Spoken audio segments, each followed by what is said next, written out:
श्री राघवेंद्राय नमः। प्रोफेसर चंद्रशेखर जो बिहार के मंत्रिमंडल में शिक्षा मंत्री हैं, रामचरितमानस और गोस्वामी तुलसीदास जी के ऊपर बहुत ही ज़्यादा अनर्गल बयानबाजी कर रहे हैं। वो कहते हैं कि गोस्वामी तुलसीदास जी ने रामचरितमानस में जातीयता का वर्णन किया है और शूद्र को इज्जत नहीं देने की बात कही है। विप्र को कहा है कि बिना गुण का भी पूजो, लेकिन शूद्र को मत पूजो। राजनीतिक मंचों से इस प्रकार की भाषणबाजी करके वो अपनी राजनीति को चमकाना चाहते हैं, खैर अलग बात है। फिर भी हम चंद्रशेखर भाई से निवेदन करेंगे कि मेरे वीडियो को सुनें और शंका हो तो पुनः हमसे संपर्क करें, कमेंट लिखें। गोस्वामी जी ने मानस में जहाँ लिखा है शूद्र को न पूजने की या पूजने की बात, मैं उसको भी उद्धृत करता हूँ। पूज्य विप्र शील गुणहीना, शूद्र न गुण गण ज्ञान प्रवीणा।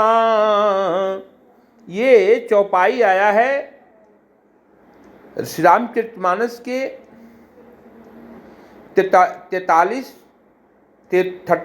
दोहा के बाद और 34 दोहा के पहले अरण्य कांड में। इसका मतलब है कि अगर विप्र गुणहीन भी है तो पूजनीय है, शूद्र ज्ञानी भी है तो पूजनीय नहीं है। अब यहाँ पर आपको सोचने की बात है कि विप्र कौन है और शूद्र कौन है। अगर जन्म से ही कोई विप्र होता तो रावण तो विप्र था, लेकिन भगवान के राम के हाथों मारा गया। उत्तम कुल पुलस्तके नाती, शिव बिरंची पूजे बहुभांति। ब्रह्मा और शिव का उपासक था, उत्तम कुल का जन्मना था, लेकिन रावण ने अपने भाई, चचेरे भाई कुबेर की पत्नी के साथ बलात्कार किया था, पत्नी और बाली की पत्नी के साथ बलात्कार किया था, सीता माँ का अपहरण किया था। तो अगर आप बलात्कारी को ब्राह्मण मानते हैं, भले ही वो ब्राह्मण कुल में जन्म लिया है, लेकिन रावण ब्राह्मण नहीं रहा, वो राक्षस कहलाया है, चंडाल कहाया है, शूद्र कहाया है, वो समाज के लिए त्याज्य कहाया है। और महात्मा विदुर शूद्र कुल में होते हुए भी विद्वानों की सभा में पहला स्थान प्राप्त करते थे, वो विप्र कहलाए।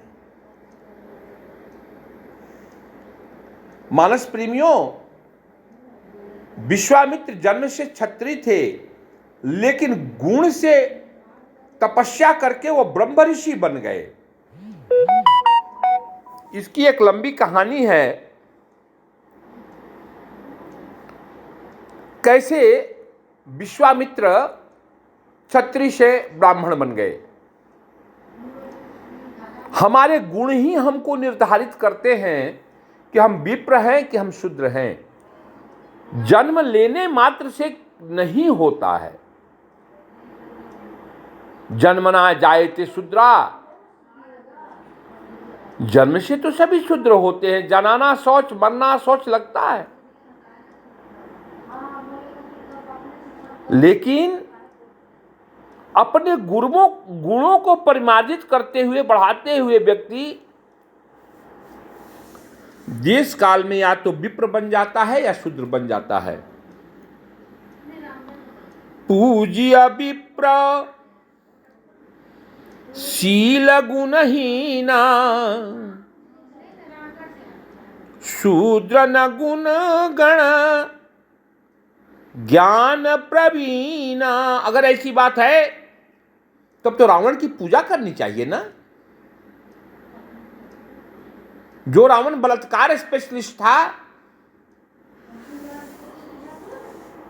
बलात्कार करता था औरतों के साथ, वो हमारे समाज में पूजनीय नहीं हो सकता। और गोस्वामी जी ने कभी भी रावण का पक्ष नहीं लिया है कि जन्म से अगर वो है ब्राह्मण तो उसे पूजिए। क्या कहते हैं,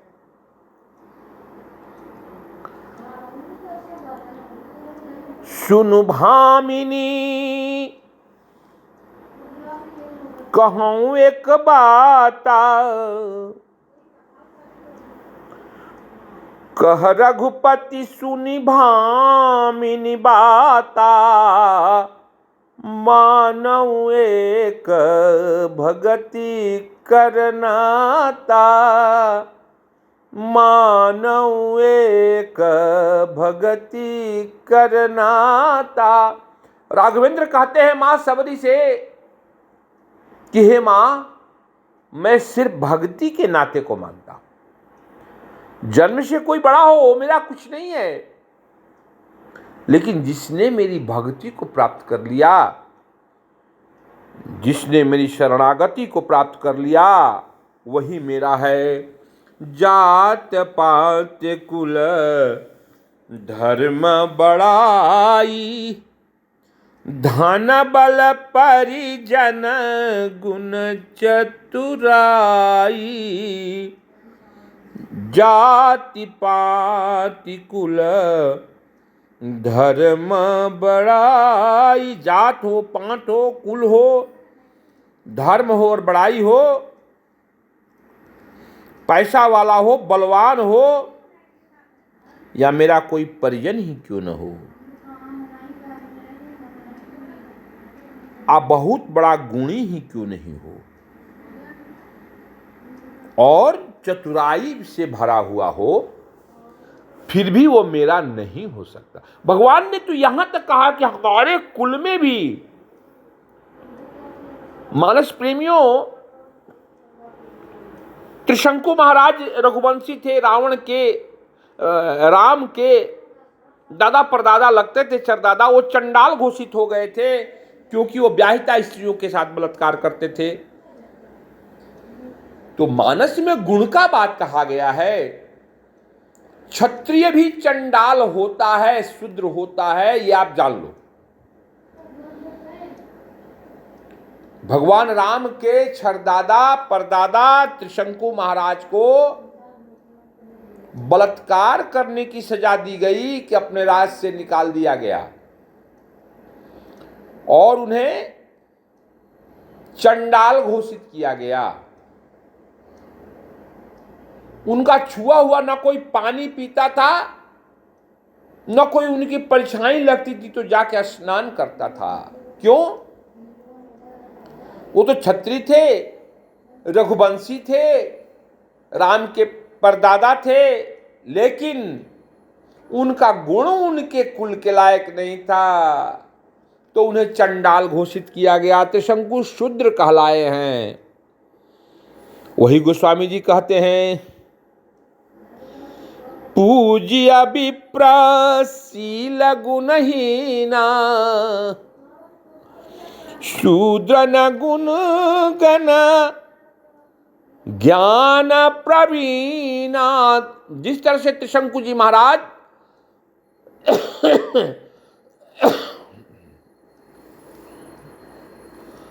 जिस तरह से त्रिशंकु महाराज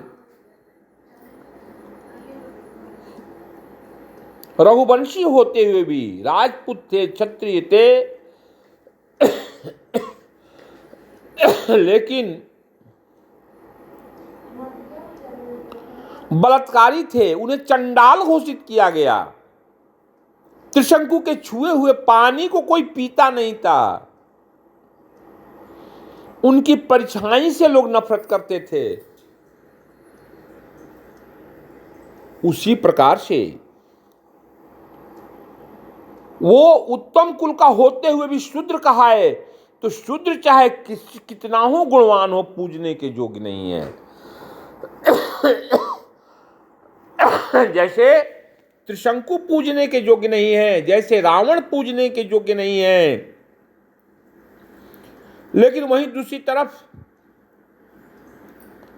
विदुर जी महाराज सर्वदा पूजने के योग्य हैं। यद्यपि शूद्र कुल में जन्म हुआ, लेकिन वो सर्वदा पूजने की वर्ण हमारा कुछ भी हो सकता है, वर्ण से जात निर्धारित नहीं होता है। जात निर्धारित होता है हमारे कर्मों से। अगर हमारे कर्म नीच हैं, हम बलात्कारी हैं,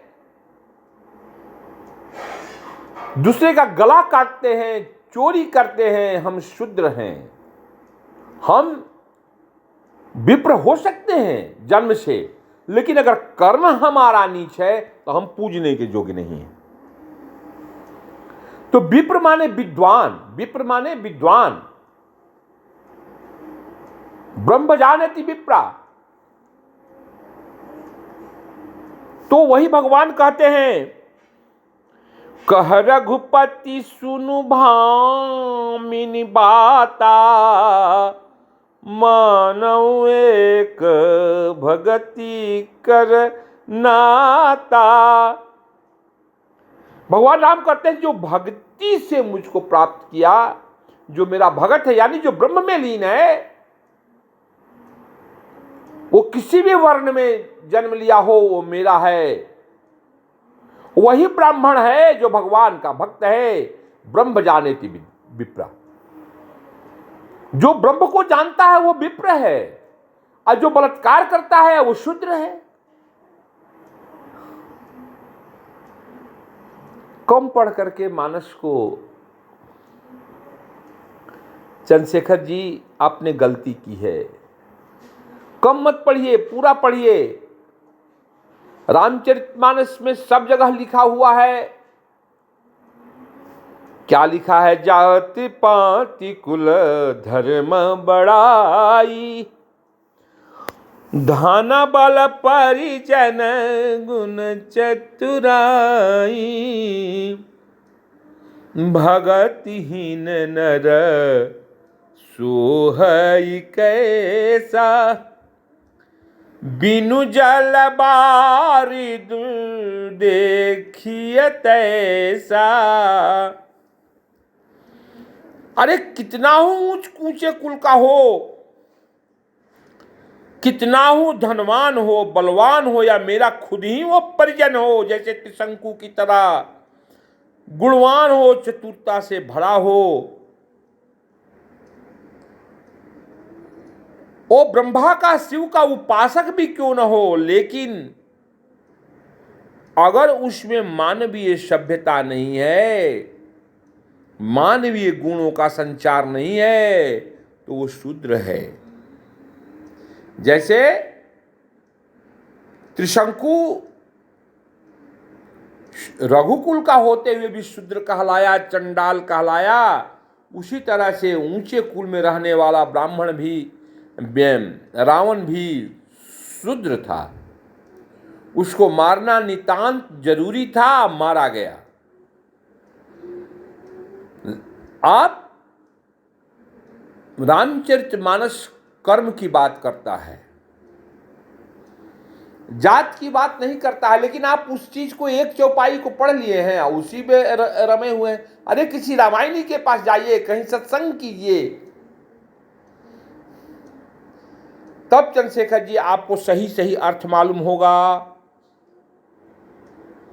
कौन? जो ब्रह्म को जानता है।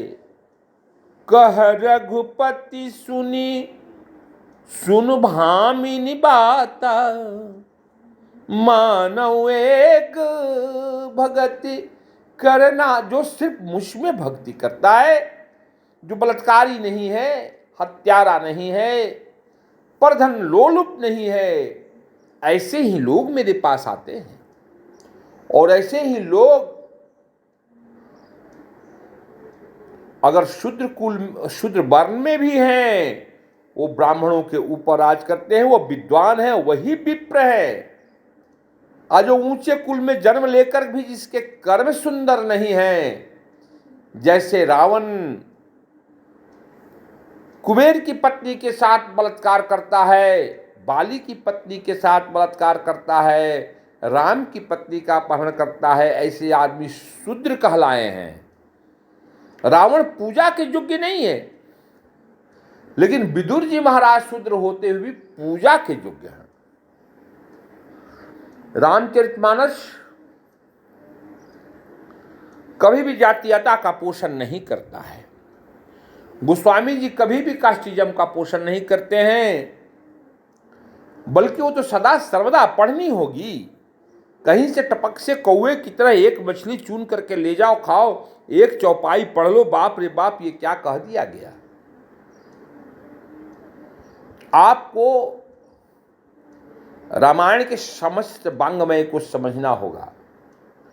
उसके जो बहु उपयोगी आयाम हैं, different amplitudes of Ramayan, Chandrashekhar ji जाना होगा, वरना इसी तरह से आप रायता फैलाते रहेंगे, इसी तरह से आप प्रेस कॉन्फ्रेंस करके लोगों को भरमाते रहेंगे, राजनीतिक भाषण दे करके कि रामचरितमानस में तो जातीयता लिखा गया है। नहीं, कभी नहीं है।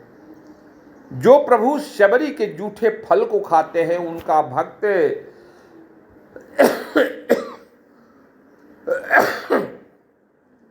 कभी भी